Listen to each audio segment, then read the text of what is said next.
देखिए भाई, जन सुराज एक फैक्टर तो है, उसको फैक्टर ना मानना तो गलती होगी। जन सुराज ने किसके लिए काम किया है ये अभी आपको 2 घंटे बाद पता चल जाएगा। और निश्चित तौर पर जन स्वराज पहले जिन लोगों को सलाहें देता था करोड़ों रुपए की फीस लेकर के, उनके साथ तो खड़ा इस बार नहीं दिखाई दिया है। उसने भी हवा का रुख भांपा है, और मुझे लगता है महागठबंधन के लिए पर्दे के पीछे से भी काम किया और खुलकर भी काम किया है। तो उम्मीद है कि जनसुराज की भूमिका इस बार किंग मेकर की भले ही ना हो, लेकिन निर्णायक होगी। पिछले 2020 के चुनाव में जो गड़बड़ियां हुई थी छोटे मोटे अंतरों से, उसको जनसुराज उसकी भरपाई शायद उसके प्रत्याशी जहां जहां खड़े थे और वो महागठबंधन के पक्ष में कर पाएंगे, ऐसा मुझे लगता है अभी तक के जो रुझान देखने में आ रहे हैं उससे। जी। हम्म। अच्छा, क्योंकि अभी शुरुआती रुझान है, एनडीए को बढ़त है, ये बात तो माननी पड़ेगी। अब एनडीए को बढ़त है, ये बढ़त बनी रहेगी या नहीं बनी रहेगी? क्योंकि अभी शान भाई तो कह रहे थे कि हम लोग भले ही आकलन कर रहे हैं, लेकिन उन्होंने चुनाव लड़ा है, और चुनाव लड़ा है तो ग्राउंड रियलिटी वो अच्छे तरीके से जानते हैं। तो उनकी जो ग्राउंड रियलिटी है वो एग्जिट पोल से इतनी अलग कैसे, और जो रुझान आ रहे हैं उसमें एनडीए जब आगे है तो फिर उससे अलग कैसे? आप क्या देख पा रहे हैं सर? देखिए, एग्जिट पोल तो हम पिछले कई वर्षों से देखते आ रहे हैं। पिछले 2 साल में हमने 6 से ज्यादा 8 से ज्यादा विधानसभा चुनाव में एग्जिट पोल देखे हैं। खासतौर पर मध्य प्रदेश में जहां से मैं हूँ, मध्य प्रदेश के एग्जिट पोल भी और उसके पहले जो जमीनी हकीकत थी, दोनों में बहुत जमीन आसमान का अंतर था। लेकिन अब मुझे लग रहा है कि बिहार में परिस्थितियां बदली हैं, वोटर जागरूक हुआ है, वोट अधिकार यात्रा का असर पड़ा है, वोट चोर गद्दी छोड़ के नारे का असर पड़ा है, और सबसे ज्यादा जो तेजस्वी प्रण नाम का एक घोषणा पत्र आया था, उसका असर हुआ है। और उसकी वजह से अब हकीकत और अफसाने में बहुत फर्क आप देखेंगे 2 घंटे बाद। जितने भी एग्जिट पोल हुए, 9-10 मेरे ख्याल, मेरे पास भी रजिस्टर है वो, तो वो जो बोले थे उसके आसपास दिखाई भी नहीं खड़े होंगे। राकेश जी, इस और बार नौ मैं दस नहीं, इस बार तो 1.5 दर्जन, 18, 19, 20 के करीब जो है हम लोगों ने देखे। जिन एजेंसियों का नाम नहीं सुना वो भी इस बार तो बिहार में बता रहे थे कि इतनी सीटें जीतेंगे, उतनी सीटें जीतेंगे। अब वो तो देखिए, जैसे सरकारी प्रेस नोट बांटा जाता है, ऐसे सर्वेक्षण के आंकड़े सबको दे दिए गए, उसकी फीस दे दी गई, सबने हाँ। दिखा दिया। लेकिन जमीनी हकीकत वाकई में अलग है इस बार बिहार की, जो मैं देख पा रहा हूँ और मेरे जो सूत्र बता रहे हैं उसके हिसाब से बिहार में, जैसा कि अभी आरजेडी के प्रवक्ता भी कह रहे थे, उन्होंने चुनाव लड़ा है और एक एक बूथ का हिसाब रखा है अपने पास। तो उस हिसाब से उनका जो आत्मविश्वास बता रहा है, उससे लगता है कि जितने भी एग्जिट पोल आए थे वो एग्जैक्ट पोल में बदलेंगे नहीं, और उन्हें 2 घंटे बाद या तो बिहार के लोगों से खेद प्रकट करना पड़ेगा, या फिर वो मुंह छुपाते दिखाई देंगे। जी। बिलाल जी, आप किस तरह से देख रहे हैं इस इलेक्शन को? क्योंकि रुझानों में तो भारतीय जनता पार्टी और एनडीए आगे निकलता हुआ दिखाई दे रहा है फिलहाल के लिए। बिलाल जी। जी, बात ठीक कह रहे हैं कि रुझानों में शुरुआती रुझानों में आगे निकलता हुआ दिखाई पड़ा, लेकिन वही उन्हीं रुझानों में अब उनकी संख्या घटती भी जा रही है। अगर आप निरंतर ट्रेस कर रहे होंगे, जी जी प्रारंभिक जी। स्तर पर 75 76 का आंकड़ा दिखाया जा रहा था टेलीविजन चैनल पर, जो घटकर अब 69 70 पर आ गया। उधर महागठबंधन का जो रुझान है वो 64 से बढ़कर 78 तक आ गया है। तो ये उलट पुलट होता रहता है। 12 बजे तक जाके स्थिति स्पष्ट हो पाएगी, और 12 साढ़े 12 1 बजे तक जाके स्थिति स्पष्ट हो पाएगी, जब हम सही तौर पे इसका आकलन कर सकते हैं कि कहाँ पर जाके टैली सेटल हो रही है। लेकिन जिस मुस्तैदी के साथ लोकतंत्र के अंदर जनता से जुड़े मुद्दों के साथ, लोकतंत्र में जिस तरह से जनता की जो आशाएं थी, आकांक्षाएं थी, उसके अनुरूप चुनाव लड़ना, लोकतंत्र के अंदर चुनाव आयोग के खिलाफ खुद एक मुहिम बनाकर चुनाव लड़ना, लोकतंत्र के अंदर प्रशासन की जो हरकतें हो रही हैं, भारतीय जनता पार्टी जिस तरह से नैरेटिव ध्रुवीकरण करने की कोशिश कर रही थी, उसको काउंटर करके चुनाव लड़ना, अपने नैरेटिव को मुद्दों पे स्थापित करके लड़ना, अपने नैरेटिव को जो लोकतंत्र की सुंदरता है उसके अनुरूप ढालना, ये सारी चीजें हमें महागठबंधन के नैरेटिव में देखने को मिली। जहाँ पर कृषि का मुद्दा प्रधान था, जहाँ पर बेरोजगारी का मुद्दा प्रधान था, जहाँ पलायन का मुद्दा प्रधान प्रधान था, जहाँ पर शिक्षा का मुद्दा प्रधान था, जहाँ पर स्वास्थ्य का मुद्दा प्रधान था, और वहीं बिहारियों की जो एक पीड़ा रही है पिछले 11-20 सालों में, उससे सब संबंधित जितने भी मुद्दे थे महागठबंधन ने उठाने की कोशिश की है।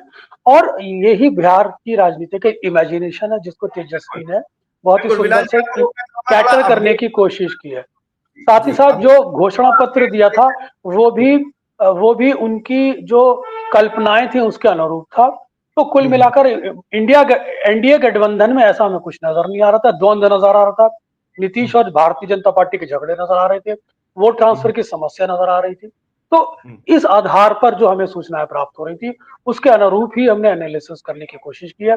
धरातल पर अंडर करंट क्या चल रहा था उसके बारे में भी कोशिश की थी जानने की कि एक बदलाव के लिए मैंडेट जो जनता दे रही है। अब परिणाम क्या होंगे वो हमें देखने वाली बिल्कुल, बात होगी। परिणामों लोग का ही मैं लेकिन प्रशासन 1500 से किसी को भी हरवाता है, जितवाता है। पिछली बार 73 सीटों पर प्रशासन ने बेईमानी की थी। इस बार भी हम ये उम्मीद नहीं कर सकते कि प्रशासन बेईमानी ना करे। ठीक है, ठीक है। कई जगहों के जो बड़े-बड़े चेहरे हैं, उनका जो रुझान निकल कर सामने आया, उनको मैं बता देता हूँ अपने दर्शकों के लिए। राघोपुर से आरजेडी के तेजस्वी यादव आगे चल रहे हैं। महुआ से जेजेडी के तेज प्रताप, जो भाई है तेजस्वी के, वो पीछे चल रहे हैं। उन्होंने नई पार्टी बनाई थी, इस बार चुनाव लड़ रहे हैं। रघुनाथपुर से आरजेडी के उसामा साहब जो है वो आगे चल रहे हैं। सराय रंजन से जेडीयू के विजय चौधरी आगे चल रहे हैं। दानापुर से जो बाहुबली नेता है आरजेडी प्रत्याशी रीत लाल यादव वो आगे चल रहे हैं। छपरा से जो भोजपुरी एक्टर है आरजेडी के प्रत्याशी खेसारी लाल आगे चल रहे हैं। लेकिन तेज प्रताप यादव को लेकर जो बातें कही जा रही थी कि वो क्या महागठबंधन को नुकसान पहुंचाएंगे, वो खुद ही पीछे चल रहे हैं। अशोक यादव जी, आपके पास आना चाहूंगा। तेज प्रताप तो खुद ही पीछे चल रहे हैं, ये महागठबंधन को क्या झटका देते? सर आपकी आवाज, सर आपका माइक ऑफ है। हो गया? जी जी जी जी।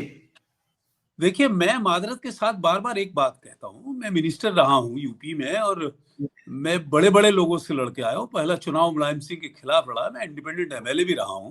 मैं कभी मुलायम सिंह और मायावती के साथ नहीं रहा। और आरक्षण जब काटा था बीजेपी ने तो मैं उसके खिलाफ खुद अपनी सरकार के खिलाफ सुप्रीम कोर्ट गया था। मैं जीता था और सरकार हार गई थी। बिहार का जो कास्ट कॉम्बिनेशन है और जो उत्तर प्रदेश का कास्ट कॉम्बिनेशन है वो लगभग एक जैसा है ऊपरी तौर पर। मैंने इससे पहले कहा था बिहार में जो मुद्दे थे, पलायन, अनएम्प्लॉयमेंट और महिलाओं वाला इशू, ये उठाया था तेजस्वी ने बहुत ताकत से। अनएम्प्लॉयमेंट में नौजवान, हर नौजवान उनकी तरफ टकटकी। और पहली दफा बिहार में जिस दमदारी से थोड़े दिन के लिए तेजस्वी यादव बने थे, उसने नौकरी की बात करी थी, अपने हाथ से अपॉइंटमेंट लेटर प्रेजेंट किए थे यूथ को, आपको अगर याद हो तो। रैली करके अपॉइंटमेंट लेटर बांटे थे। That was Tejashwi Yadav, if I am not wrong. आप समझ रहे मेरी बात को? जी जी जी। तो ये बड़ा आंखों देखी होती है बातें। और महिलाएं ये कर रहे हैं, ये 10,000 में महिलाओं का ज्यादातर वोट कास्ट बेसिस पर पड़ता रहा है। आदमी का इन्फ्लुएंस होता है फैमिली में, हस्बैंड का इन्फ्लुएंस होता है, वो तय करता है 50% किसको वोट देना है। पिछली बार भी जो एनालिसिस है उसमें महिलाओं का वोट आरजेडी को ज्यादा मिला है। एक इंपॉर्टेंट बात इसमें मैंने कह दिया, मेरे हिसाब से तेजस्वी को हम लोग इतनी देर इंतजार नहीं करते। तेजस्वी को चीफ मिनिस्टर बनना चाहिए और नीतीश को बीजेपी का साथ छोड़ना होगा, ऐसा मेरा प्रेडिक्शन है। क्योंकि नीतीश को आखिरी टाइम तक बीजेपी के लीडर्स ने चीफ मिनिस्टर कैंडिडेट घोषित नहीं किया था। नीतीश पुराने लीडर हैं, नीतीश पर कोई बेईमानी का दाग नहीं है, नीतीश पर कोई अपने परिवार को बढ़ाने का कोई दाग नहीं है। तो नीतीश की जो इमेज है, इसीलिए आप देख रहे होंगे नीतीश जी को सबसे ज्यादा मैक्सिमम सीटें आ रही हैं। अब दो बातें कहता हूं। अगर पॉलिटिकली आप देखो, प्रशांत किशोर का क्रेडिट कम नहीं है भाई, सीटों से सब फैसले नहीं होते हैं। प्रशांत किशोर ने इस बिहार के इलेक्शन में जो लोगों को बोल दिए हैं, जो आवाज दी है, that is unmatchable, unparalleled. Prashant Kishor ने मिनिस्टर्स की जितनी कलई खोली है वो किसी ने इतनी हिम्मत नहीं दिखाई है। तो मिनिस्टरों का जो रुतबा घटा जो बीजेपी के, वो प्रशांत किशोर को क्रेडिट जाता है। बिल्कुल, आप मेरी बात से सहमत है?